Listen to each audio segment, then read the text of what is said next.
தேர்தல் பரபரப்பு, பதவியேற்பு பரபரப்பு. தேர்தல் பரபரப்பை விட பதவியேற்பு பரபரப்பு தான் 5 நாள் போனது. 5 நாள். தேர்தல் பரபரப்பு தொடங்கிச்சு. அதுக்கு பிறகு ரிசல்ட்ஸ் பரபரப்பு. அது ஒரு நாள் மேட்ச் மாதிரி, ஐபிஎல் மாதிரி. பாயிண்ட்ஸ்ல கூடுவாங்க குறைவாங்க, அது மாதிரி போச்சு. ஆனா வச்சு செய்து விட்டாங்க. அப்ப அந்த தேர்தல் முடிவு வந்த நாள்ல இருந்து நேற்று வரைக்கும் முடிஞ்சது. அப்படியே திருவிழா மாதிரி தான் நடந்தது. முந்தின நாள் இரவு அறிவிச்சாங்க தானே. முதல்ல பின்னர் 3 மணினாங்க, அப்புறம் 10 மணினாங்க. ஏன்னா காலமேல பதவியேற்கும் வரையும் நம்பிக்கை இருக்குல்ல. அந்த ஒரு பிரச்சனை வந்து நேற்று ஒரு மாதிரி வெற்றிகரமா முடிஞ்சது. அப்படியே திரும்பி ஐபிஎல் பக்கம் பார்க்கும்போது நேற்று 2 முக்கியமான போட்டி. பாத்துங்க, விஜய் தளபதி சென்னையில பதவி ஏற்றாரு. சிஎஸ்கே அடிச்சு விட்டாங்க. சிஎஸ்கே விரித்தனமால நேற்று அடிச்சாங்க. எனக்கு என்னண்டு விளங்கல, இந்த விளையாட்டை நீங்க முதல்ல காட்டிருக்கலாம். இதுக்கு முதல்ல காட்டியிருக்கலாமே இந்த விளையாட்டை. என்ன நடந்துட்டுண்டா, எலெக்ஷன், தமிழ்நாட்டு எலெக்ஷன், அது பிரஷர் சென்னை டீமுக்கு. அது என்ன, அவங்களுக்கும் எலெக்ஷனுக்கு என்ன பிரஷர்? ஒரே ஊர், ஒரே ஏரியா, ஒரே மக்கள், ஒரு தமிழ் மக்களும் இல்ல சென்னை அணியில. ஆனா அவங்களுக்கு அது பிரஷர். அதைத்தான் காரணம் காட்டுவாங்க. நான் காரணம் காட்டுறேன். சரியா? சென்னை விஜய் வென்றார். சிஎஸ்கே தொடர்ந்து 3 மேட்ச் வெற்றி. அப்ப நான் சொல்றது சரியா இல்லையா? பிரஷர் வந்து அதான் பிரஷர்.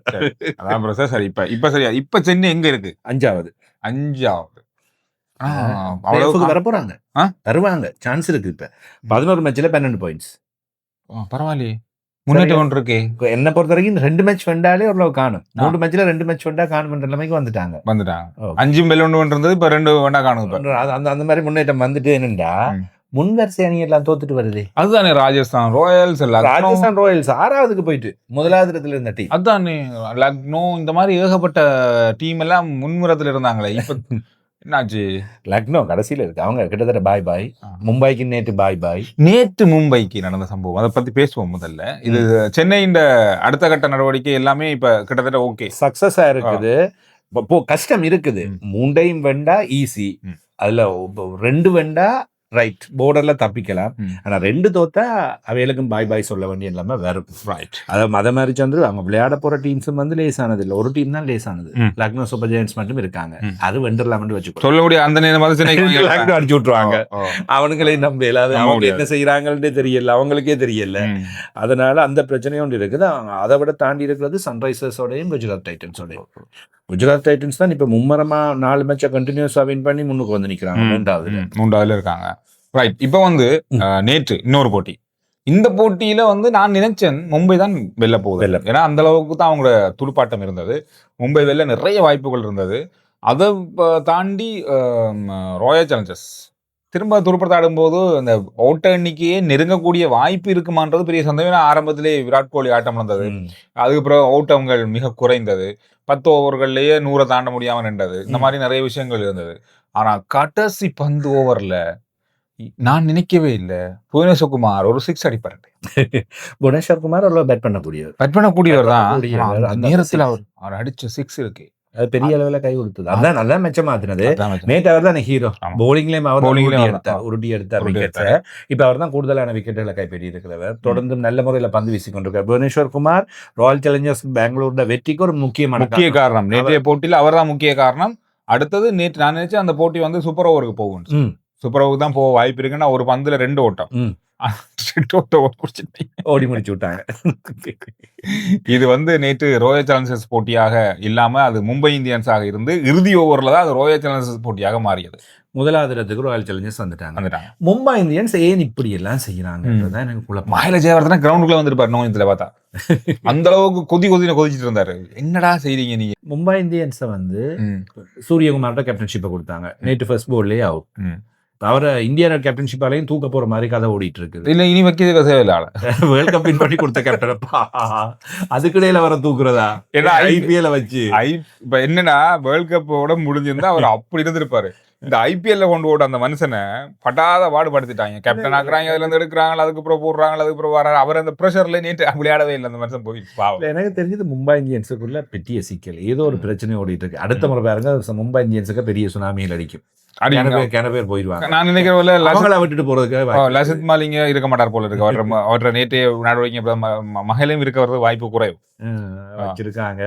அவங்க இருக்கிறாங்களோ இல்லையோ, எனக்கு தெரிஞ்சு பிளேயர்ஸ் மாறுவாங்க. ஏன்னா அவங்க கொஞ்சம் அண்டர் ப்ரெஷர்லையும் ஹாப்பியாகவும் இல்லாத மாதிரி இருக்குது. இதுல அந்த பிளேயர்ஸ் ஹார்திக் பாண்டியா கேர்ள் ஃப்ரெண்டை கூட்டிட்டு போனது வந்தது ஐசிசி வரையும் அது போயிட்டு இப்ப பிரச்சனை.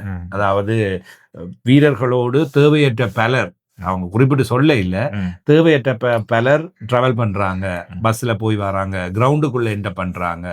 இதெல்லாம் ஆன்டி கரப்ஷன்ஸுக்கு பிரச்சனையான விஷயம். இதுக்கெல்லாம் நடவடிக்கை எடுங்கன்றத ஐசிசியும் சொல்லியிருக்கு. பிசிசி அதை இப்போ உடனடியாக கட்டுப்பாட்டுக்கு கொண்டு வந்திருக்கு.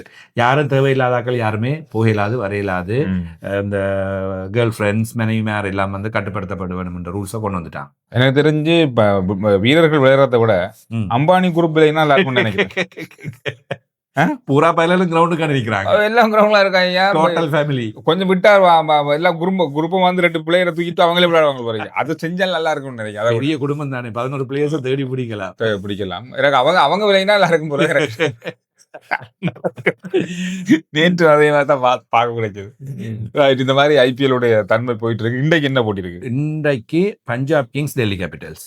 அதாவது டெல்லி கேபிட்டல்ஸுக்கு சாவு மணி அடிபட்டு கொண்டிருக்கு. இன்றைக்கு நீங்க தோத்தீங்கன்னா 100% பாயிண்ட்ஸ் டேபிள் அது இதுல எல்லாம் சொல்லவே ஆஃபிஷியலி அவங்க வெளியால போயிடுவாங்க. இந்த ஐபிஎல் வெற்றிகரமா முதலாவது அணி டெல்லி கேபிட்டல்ஸ் உத்தியோகபூர்வமாக வெளியேற்றப்படுகிற முதலாவது அணியா மாறுவாங்க. வென்றால் அவர்களுக்கு இன்னும் வாய்ப்பு இருக்கின்றது. பஞ்சாப் கிங்ஸ் தொடர்ந்து அடிச்சு முதல் இடத்துல இருந்து வந்த அணி பேக் டு பேக் தோல்வி. நல்ல விளையாட அணி. திடீர்னு என்னப்பா இவங்களுக்கு என்ன ஆச்சு என்று கேட்கிற மாதிரி எல்லாமே கடைசி நிலையில இருந்த அணி எல்லாம் இப்ப மேல வருது, மேல் நிலையில இருந்த அணி எல்லாமே கீழ் நிலைக்கு வருது. எனக்கு இதுல ஒரு சந்தேகம் ஒன்று இருந்துச்சு. பொதுவா இப்ப நாங்கள் சொல்லிட்டு இருந்தோமே முதல் 4 டீமும் ஏற்கனவே இவங்க தான் என்றது தெளிவாகி கொண்டு வர்றாங்க, கன்ஃபர்ம்ட் ஆகிட்டு வருதுன்ற நிலைமையில பார்த்து கொண்டு கேட்க ஒரு 8வது 9வது மேட்சஸோட சிச்சுவேஷன் எல்லாம் மாறுது. அந்த முன்வரிசை அணிகள் எல்லாம் டக்குன்னு தோத்தாங்க. 2 மேட்ச் 3 மேட்ச் அடுத்தடுத்து தோத்து இப்படி மாத்தி இப்போ ஒரு விறுவிறுப்பான பரபரப்பான கட்டம் பண்ணி வந்துட்டு எனக்கு தெரிஞ்சு இப்போ வரைக்கும் இன்றைக்கு வரைக்கும் நாம சொல்ற மாதிரி பார்த்தா ராயல் சேலஞ்சர்ஸ் அணிக்கு தான் அதிக வாய்ப்பு இருக்க மாதிரி எனக்கு தெரியுது. ராயல் சேலஞ்சர்ஸ் அடுத்தது பஞ்சாப் வந்து மீள் வருக இருக்கும் கட்டாயம். ஆனா குஜராத் டைட்டன்ஸ் இப்ப கடைசியா வென்ற 4 போட்டியை பாக்க பேட்டிங் பவுலிங் ரெண்டுலயுமே பேலன்ஸா இருக்காங்க. சன்ரைசர்ஸும் வந்து நெருப்பா தான் இருக்காங்க. இப்ப யாரையுமே நாங்க சிஎஸ்கேயும் கூட சொல்ல முடியாத அணியாக இருக்கின்றது. இப்ப இந்த Delhi capitals, Mumbai Indian, Lucknow super ஜெயன்ஸை விட்டுட்டு மற்ற அணிகளை பார்க்கலாம். கொல்கத்தா நைட் ரைடர்ஸ் கூட 4 கண்டினியூஸ் வெற்றி தொடர்ந்து பண்ணிருக்காங்க. அவங்க திடீர்னு தொடர்ந்து தோத்துட்டு போன டீம் திடீர்னு அடிச்சு கொண்டு அப்படியே முன்னுக்கு வர தொடங்கிட்டாங்க. அவங்களுக்குமே இன்னும் சான்ஸ் இருக்கு. 9 பாயிண்ட்ஸ் இருக்குது. அடுத்த 4 மேட்ச் இருக்குது. வெண்டா 17 பாயிண்ட்ஸுக்கு போயிடுவாங்க. அவங்களையுமே இப்ப ஃபைட்டுக்கு வந்துட்டாங்க. இப்ப 7 டீமுக்கையுமே கடும் ஃபைட் இருக்குது. அதுக்கு இருந்து 4 வர போகுது. இந்த ஒரு கிழமைக்குள்ள இந்த கிழமை ஒரு மிக தீர்க்கமான அடுத்த ஞாயிற்றுக்கிழமை, வெள்ளி, சனி, ஞாயிறு இந்த போட்டிகள் இருக்குது. இந்த கிழமைக்குள் எந்தெந்த அணிகள் என்பது தெளிவாக தெரிந்து நீங்க சொல்லுங்க பாப்போம். இப்ப ஆரம்பத்துல நாம வேற கணிப்பு கணிச்சோம். ஆனா இன்னும் என்னுடைய நான் நினைக்கிறது ஒரே ஒரு அணி தான், ராயல் சேலஞ்சர்ஸ் பெங்களூர். அந்த அணியை தவிர மற்ற அணிகள்ல எந்த அணி இல்லாட்டி இந்த 7 அணிகளுக்குள் மற்ற 3 அணிகளை நாங்க விட்டுட்டோம். 3 பேரும் கிட்டத்தட்ட ஆகும். இந்த 7க்குள்ள யாருக்கு சான்ஸ் என்றத சொல்லுங்க பாப்போம் கருத்துக்கள்ல.